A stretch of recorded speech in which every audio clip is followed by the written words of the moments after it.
बिहार सवर्ण आयोग के अध्यक्ष डॉक्टर महाचंद्र प्रसाद सिंह पहुंचे। यहाँ उन्होंने कहा कि सूबे में सवर्ण समाज के 49% लोग आज भी आर्थिक रूप से कमजोर हैं। उन्हें 2 वक्त की रोटी के जुगाड़ में काफी मशक्कत करनी पड़ती है। सवर्ण आयोग तो बना है दलित का भी, पिछड़ा का भी, अति पिछड़ा का भी, और सवर्ण आयोग भी बना है जिसको नए ढंग से लोग देख रहे हैं। मैंने चर्चा किया कि इसको कोई चुनाव से लेना देना नहीं है।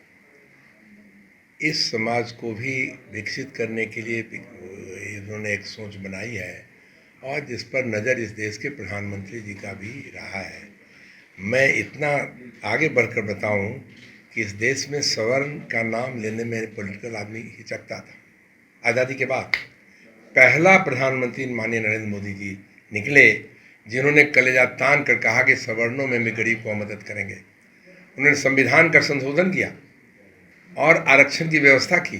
10% गरीब सवर्णों को आरक्षण दिया, उसका लाभ भी मिल रहा है। अब ये आयोग ये भी देखेगा कि उस लाभ में कितने लोग प्रभावित हुए, कितने लोग गरीबी रेखा से ऊपर आए, ये सब भी हम लोग देखेंगे, करेंगे।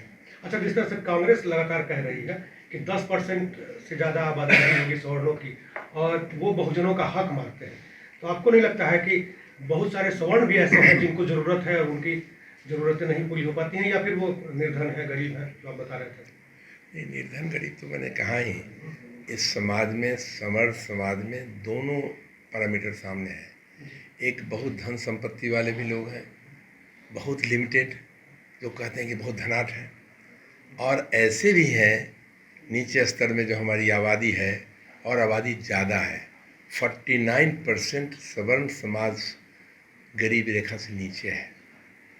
दोनों टाइम को भोजन में कठिनाई हो रही है और 90-91% सवर्ण में ऐसे हैं जिनको कोई सवारी नहीं है। ये गैप है। जिनके पास 10-10 गाड़ियाँ भी हैं, बहुत विशाल मकान है, सब कुछ है, इसी समाज में ये भी है। निश्चित रूप से आयोग इन तमाम मुद्दों पर विचार करेगी। हम लोग बैठेंगे, उस पर विचार करेंगे कैसे इसका हम क्या रास्ता निकाल सकते हैं। वही इस पर निर्णय भी होगा, माननीय मुख्यमंत्री तक बातें जाएगी। सवर्णों के हित में भी अच्छे फैसले होंगे। बहुत काम में बहुत अच्छे फैसले और उपयोगी फैसले, काम के फैसले होंगे। इस दौरान बक्सर के समाजसेवी मनीष राय के आवास पर उनका अभिनंदन किया गया। TV9 के लिए मोहित पंडित की रिपोर्ट।